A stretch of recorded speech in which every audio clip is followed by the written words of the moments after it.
सगळ्यांची ओळख झाली. पण मोठ्या सूनबाई ओळख करून देताना जरा तुमचं वाक्यावर वजन जास्त होतं. वजनशीर आहे ना ती जरा.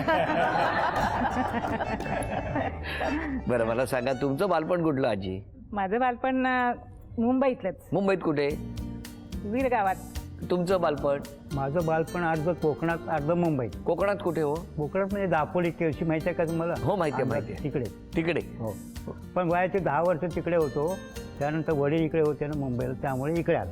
पण तिकडे कोण कोण होतं तिकडे गावी? त्यावेळेला बरीच माणसं होती. मी चुलते होते, चुलती त्यावेळेला. हा नंतर आम्ही वडिलांबरोबर इकडे मुंबईला आलो, दादरला होतो. दादरला राहायला आले. हा. वडील काय करायचे मुंबईत? इकडे प्रेसमध्ये होते ते मुकादम म्हणून, ते पोहोचले मुकादम म्हणून आहे.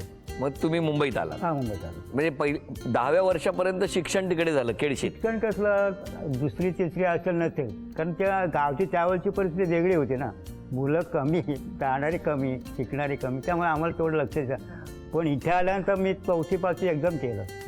एकदमच. काय सांगता काय? हो एकदम 4थी 5वी? काय माहिती, क्लास लावला होता आणि 3री 4थीची एकदम परिस्थिती 5वीला बसलो. अरे वा वा, हे असं असतं तर मला बरं झालं असतं, एकदम 10वीत बसलो असतो. नाही त्यावेळेस बसलो असं होतं. हो त्यावेळेस आता तसं वय होतं. पण माझं होतं त्यावेळेला. हा हा हा. त्यामुळे 14 वर्ष 15 वर्ष वय. त्यामुळे ते डायरेक्ट तुम्ही हा. पुढे गेला. अच्छा. तुमचं कुठे हो शाळा? म्युन्सिपल होती आमची शाळा. काही हरकत नाही, उत्तम शिक्षण दिलेलं आहे सगळ्यांना. मग तिथे होता. घरी कोण कोण होतं तुमच्या? घरी वडील आणि मी, माझा एक भाऊ आणि 2 बहिणी आणखी. आणि आई? आई माझी 2 वर्षाची मी असताना वारली. हो हो.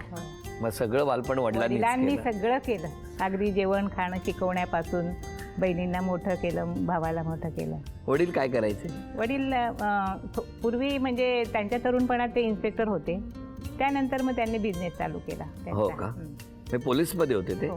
अरे वा छान. आणि नंतर त्यांनी व्यवसाय सुरू व्यवसाय केला. चालू केला. बरं तुम्ही एकदम जे 4थी 5वी केलं ना, ती शाळा कुठली? शाळा ही म्युन्सिपल शाळा होती, भवानी शंकर रोड, दादर. दादर भवानी शंकर हा. रोड. अरे आठवतंय सगळं. मग मी वडिलांबरोबर शाळेत गेलो, नाव टाकायला म्हणजे असं दाखल करायला. तर वडिलांनी आपलं नाव लिहिलं, माझं असं काय वेगळं काय. आणि 4थीपर्यंत मी 5वीपर्यंत त्यांच्या नावाने शिकत होतो. हा खरं. आणि शेवटी नाव मीच बदललं. कसं काय ते बदललं म्हणजे तुमचं नाव सांगा संपूर्ण? हरिश्चंद्र भिकाजी बामणे. बामणे. मग तुम्ही शिकत होता भिकाजी बामणे म्हणून? भिकाजी नारायण बामणे. पण मला सांगा, कधी असं झालं नाही ना परीक्षेला बाबा गेले आणि तुम्ही घरी होते? नाही तसं नाही. आणि ते शिक्षकांना माहित होतं माझं नाव वेगळं आहे ते. हा मग? पण तो प्रॉब्लेम कुठे होता, ते कसं बदली करायचं. हा बरोबर आहे. त्याच्यामुळे वेळ लागला आणि एक वर्षाने मी बदली केलं माझं नाव. मग शाळेत काय नावाने हाक मारायची तुम्हाला? नावाने माझं हरिश्चंद्र नाव म्हणायचे, पण ते तिथे मिस्टरवर भिकाजी नारायण बामणे होतं. किती जेन्युनिटी आहे, किती खरेपणा आहे या बोलण्यामध्ये ना. गंमत आहे. हीच तर गंमत आपण सगळ्या घरात अनुभवतो, ज्या ज्या घरांमध्ये आजी आजोबा असतात त्या घरामध्ये. हा मग पुढे नंतर नोकरी कुठे केली पहिली? नोकरी पहिलं प्रेसमध्ये होतो. हा. त्यानंतर केमिकल कंपनी आपल्या जोगेश्वरीची काय असू दे असू दे असू दे. नंतर इंजिनिअरिंग कंपनी, 3 बदली कर पुण्यामध्ये गेलो. सफरचंदाचे काप नीट परतल्यानंतर त्यामध्ये दालचिनी पूड आणि मध घालून पुन्हा नीट परतून घ्यावं. बटर लावलेल्या ब्रेडवर सफरचंदाचे तुकडे, बदामाचे तुकडे, टुटी फ्रुटी, डार्क चॉकलेट आणि मीठ घालून दुसरा ब्रेडचा तुकडा त्यावर ठेवून वरच्या बाजूला बटर लावून घ्यावं. एका बाउलमध्ये स्ट्रॉबेरी सिरप आणि क्रीम घालून सॉस तयार करून घ्यावा. तयार सँडविच पॅन मध्ये बटरवर ग्रिल करून घ्यावं आणि स्ट्रॉबेरी सॉस बरोबर सर्व्ह करावं.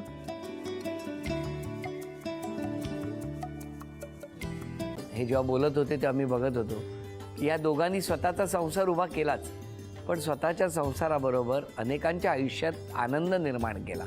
तो आनंद महत्त्वाचा. हसत राहा, आनंदी राहा असं म्हणत शुभेच्छा देऊया.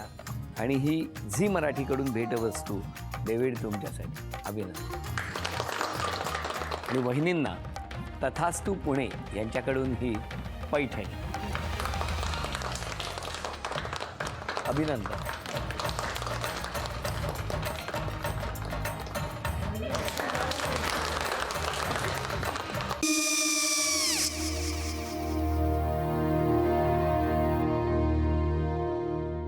काय गो? हा काय झालं? काय झालं काय? आले मी निकाल लावून आली. हो पण तिची आईच काय बोलली? तिला वाटलं का सगळ्या निशाने आपल्या चुका कबूल केल्या का? आई मी चांगलं सुनावून आली आहे. त्या तिची बाजू घेत होत्या, पण मी लक्ष दिलं नाहीये. खूप झालं आता. चांगुलपणा खूप झाला. मऊ दिसलं ना की कोपऱ्याने खणतात ना माणसं, ते असं. अगो पण आईच म्हणली काय तिची, पटला काय ती का? मला माहिती. आई मी तुम्हाला नंतर फोन करते. हो आणि आई बाबा जे बोलले त्याचं वाईट नका वाटून घेऊ. सॉरी.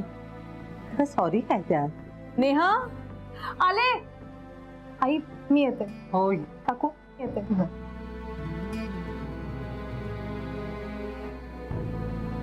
सावकाश जाग. हो हो. मग काय काकू, कधी उडवता लग्नाचा बार? बघूया.